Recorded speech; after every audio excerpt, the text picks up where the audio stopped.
Welcome to Good News being brought to you by Listening for Clues. We are Lauren Welch and John Shematak, deacons in the Episcopal Diocese of Maryland. We sure are. And we've got some good news for you today. We're bringing you some good news from the Reverend Mary Luck Stanley. She is the co-rector of Old St. Paul's Episcopal Church in Baltimore, Maryland. Mary graduated from Texas A&M and the Church Divinity School of the Pacific.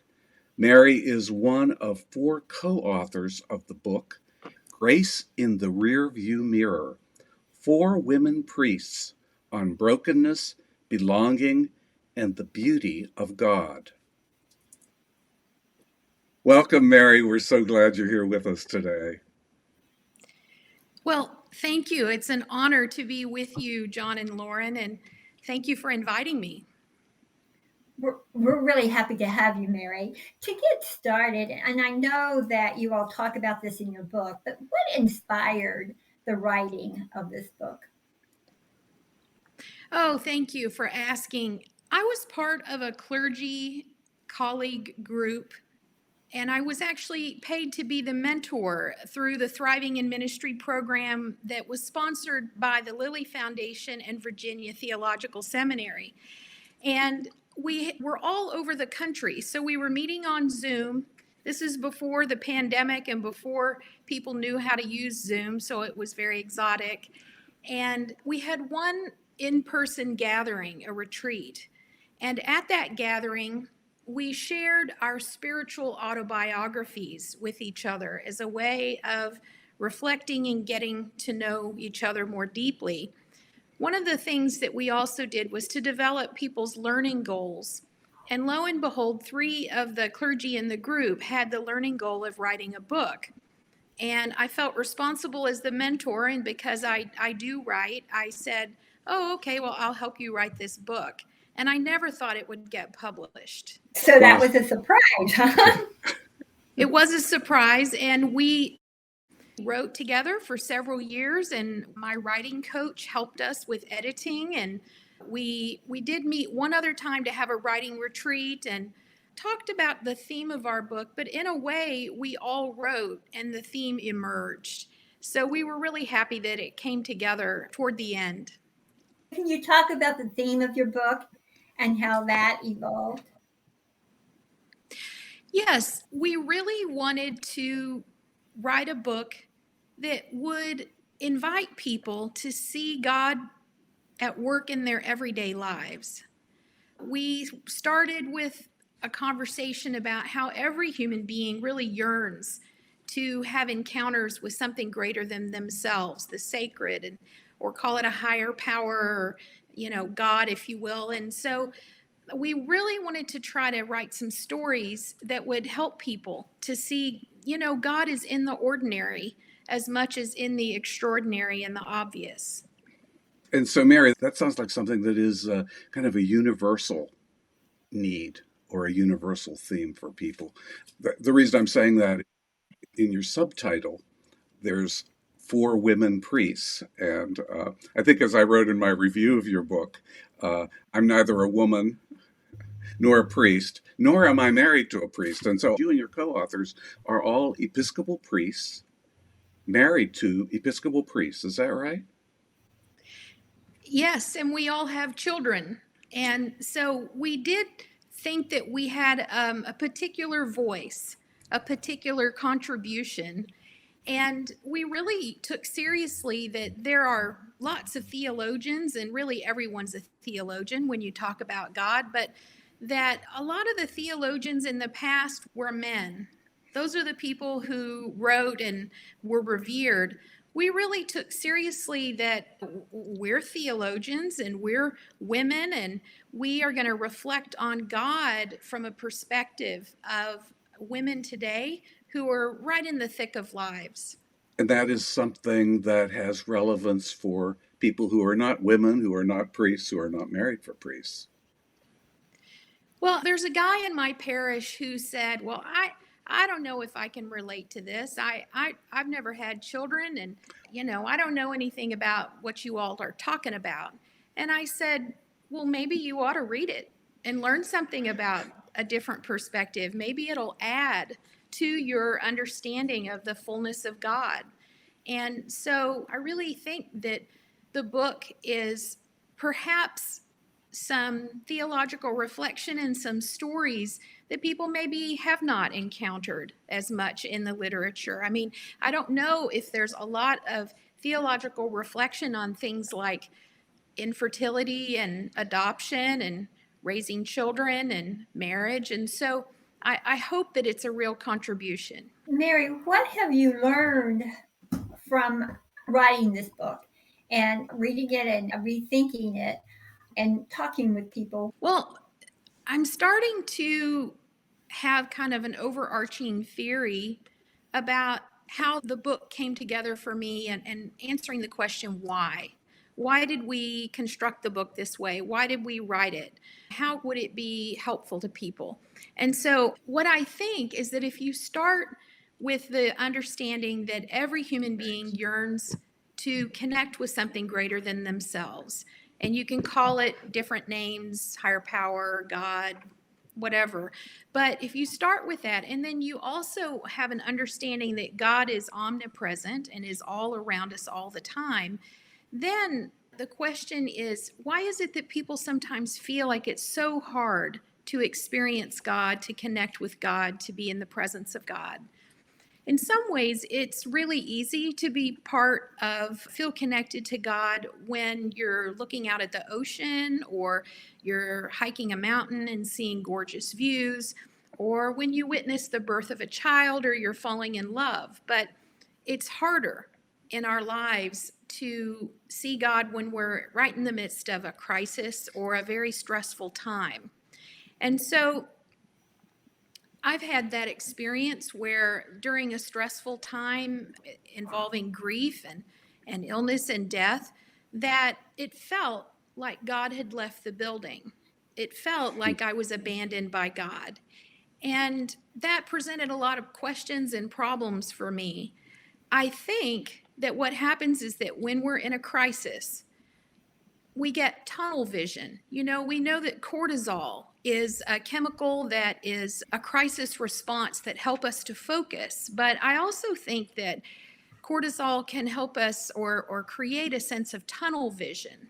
And when you get tunnel vision, you're very focused on solving a problem to get out of the crisis. But also, you can't see the perspective around what that tunnel vision has focused you on. And so I have this theory, and it's not my theory. It's based on psychology and things I've read and my experience, is that sometimes it takes time, like years of healing, to get to the place where you can look back on a stressful situation and not still have tunnel vision, but be able to mine that and look around and ask the question, where was God in the midst of that awful time when I just felt like God had left the building? And so my experience is that looking back on those kinds of memories is a healing process. And it's funny that a lot of people who've read the book have talked not only about having tears as they read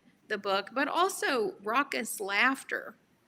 And I wonder sometimes about the cathartic and medicinal benefits of both laughter and tears when we go back and we look at our memories, and we need to have some kind of movement there. So what I hope is that this book is an invitation to people when they're ready to look back on their lives, to consider writing a spiritual autobiography or just sharing stories with whoever their trusted people are. It'd be great for a book group. And I hope that that's cathartic for them, and that somehow they say, oh, wow, it felt like God was absent from this situation, but really I see God's grace at work now.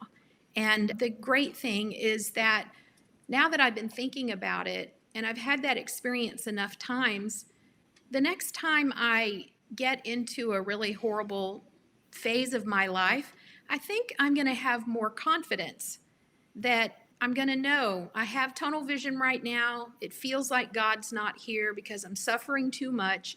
But if I wait long enough, I will gain perspective eventually. And I know that's a long answer, but that is my perspective and the way that I've been thinking about this book. Yeah, I think that is actually points very clearly to the value of experiencing that book for the general public. Because I think that, again, I think that's a universal issue that we all struggle with. You mentioned there were times when it felt like God had left the building, and I think all four of the segments by each of the authors kind of hinted at that or stated that clearly, that there was a time where some of us might even call it a sort of a loss of faith, and you think, wow, here are priests actually talking about times when God seemed absent from their lives. And that was to me was really some of the more poignant kind of moments. And so, Mary, I'd read your book the day it came out, I think, and then I did a quick refresher. And once again, I was glad I had a box of Kleenex handy. But I was thinking, how was that for you to actually recall? I don't want to do spoiler alerts for people that haven't experienced the book yet, but how was it for you to actually recall some of those moments of deep, deep emotion? And you talked about forgiveness. You talked about so many major themes in a very tiny space of pages. But for you personally, how was the experience of recalling those memories and actually writing this down? Yeah, there were moments of catharsis, and I had my own tears and my own laughter. I mean, I felt like all four of us, the four co-authors are myself, Kelly Demo, Samantha Vincent Alexander, and Melissa Wilcox. So we did not set out to write this book the way that it turned out. We set out to write, and we said about every 3 weeks we would share essays with each other. And my impression was that each of us was looking back on our lives and asking ourselves, and I know this is a weird way to say it, but what is it that's vibrating? What in our past could we write about that has resonance? And that's what we wrote about, and it came together. I hope it's the Holy Spirit at work knitting us together. We don't spend time together. We're very different locations. We still have a colleague group, but we're not checking in about the book. But my experience of writing the book, first of all, was I was in awe of my fellow authors. They crack me up. They are so funny and so courageous to write about the things that they wrote about, and so vulnerable and so faithful right in the midst of that. I mean, I'm really so inspired by their faith, their stories that they shared. And then in my own writing, I think it was helped me emotionally and psychologically. And I hope that's an invitation to people to recognize that anybody can write. I'm not a big writer. I'm an Episcopal priest, but I have stories to tell, and other people can tell their stories too. And putting it down on paper is a wonderful psychotherapeutic and spiritual process, and then sharing it with people. What's that saying about bringing things out into the open, that sunshine is the cure for a lot of what ails us? And so taking things that were hidden, especially things that might involve shame, and bringing them out and speaking forthrightly about them is a way of letting sunshine come and disinfect the shame and transform that to something sacred. So stories in my past that maybe felt hidden or confidential or too private to discuss, I brought those out, and I feel a sense that they have been transformed. I feel some resurrection, some new life right in the middle of that. One of the things I wanted to say was how much Frederick Buechner inspired me for years and years. And can I just read this quote, because it's my favorite thing ever? And we put it as the first thing in the book. But this is from his book, Now and Then, a Memoir of Vocation. And so here's Frederick Buechner, a great theologian and writer. He says, listen to your life. See it for the fathomless mystery it is. In the boredom and pain of it, no less than in the excitement and gladness, touch, taste, smell your way to the holy and hidden heart of it. Because in the last analysis, all moments are key moments, and life itself is grace. I don't know what your experience has been in the Episcopal Church, but I'm a cradle Episcopalian. I went to an Episcopal school. I grew up in the church. My dad was a priest. It was shocking to me as an adult for someone to say, look for God in your life. I don't know why that was shocking to me, but it's almost like my upbringing in the church always led me to be looking for a transcendent God outside of my life, my relationships. Another thing that I encountered as an adult, and this was through a church called St. Gregory of Nyssa in San Francisco. Gregory of Nyssa really talked a lot about friendship, our friendship with God. And I had never considered that that was possible to have a friendship with God. And it led me to do a lot of thinking about God being working through my friendships to care for me, to nurture me. And all of a sudden, a far away, transcendent God became very present to me and very imminent in my life. And I started to see that no matter how bad things got in my life, that God was going to work through the people in my life to send care and even rescue when needed. So I hope again that this book invites people to consider that God is right there in their everyday lives, and that even when they're a little bit blinded by tunnel vision or stress or grief or whatever it is, that with time they might be able to look back on those experiences and see things through new eyes, to see how God may have been present all along. Yeah, and so, Mary, I think one of the things that's just great too about your book is that it certainly is meant to be read by a person sitting and reading a book like I did earlier this summer. But you also have some wonderful structure in after each of the vignettes. There are some questions for reflection, and that you mentioned a book group. I could envision this also, and I think you even suggested that could be a great material for a retreat or for people doing discernment in a group kind of setting. It's great. You've got the questions, the kind of the starter prompts to doing deeper reflection. Thank you. I really am amazed. Book groups are such a big deal. People love their book groups, and book groups become places where people share their lives and journey through life together. And wow, book groups really got people through the pandemic, didn't they? And so I hope that this book is used by book groups who will read it together and reflect, and then again be led to reflect on their own lives. The four authors really just wanted to say, look, we're inviting you to reflect on your lives. Now we're going to show you how it's done. And we're going to share these stories. We hope it makes you laugh and cry. And now you go do it.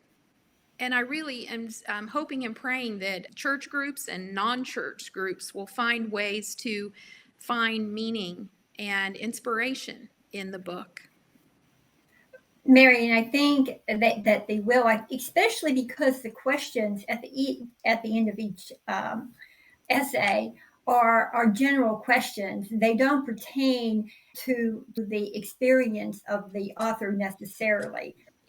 It can be your experience, which may be quite different, but with similarities. So the questions do invite people to be vulnerable. And I think that's what each of you all were very vulnerable.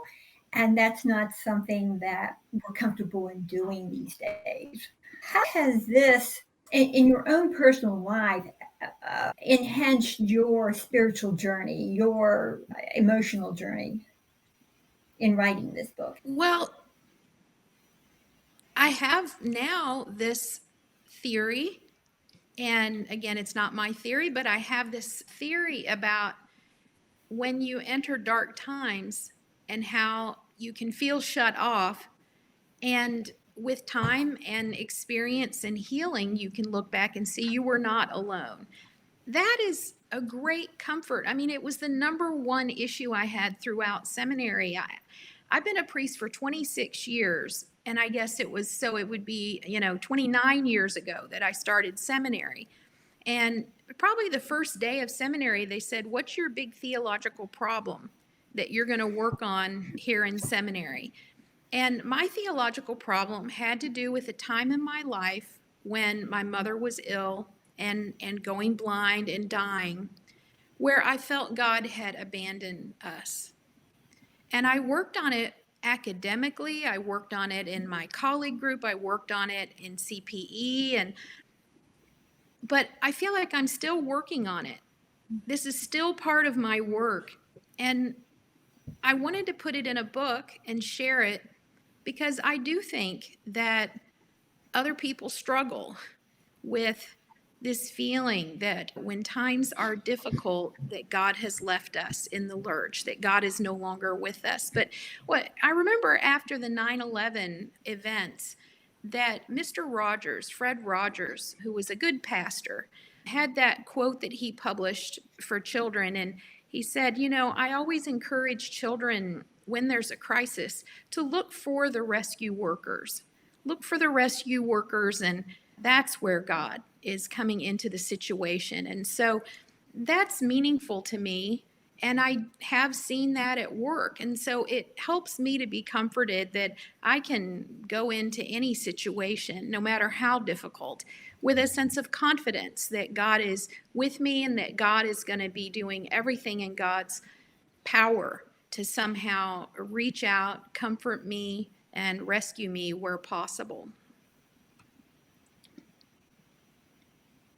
That's really great news. It's not good news, it's great news. So, Mary, do you have anything else to add before we leave? Well, it's an honor to be able to share my story, hoping that it resonates with other people and their stories. I do want to say that in the past 20 years, I have been inspired by people like Anne Lamott and her writing, and Brene Brown, who writes a lot about courageous sharing and vulnerability. And so I feel like we're not doing this all on our own.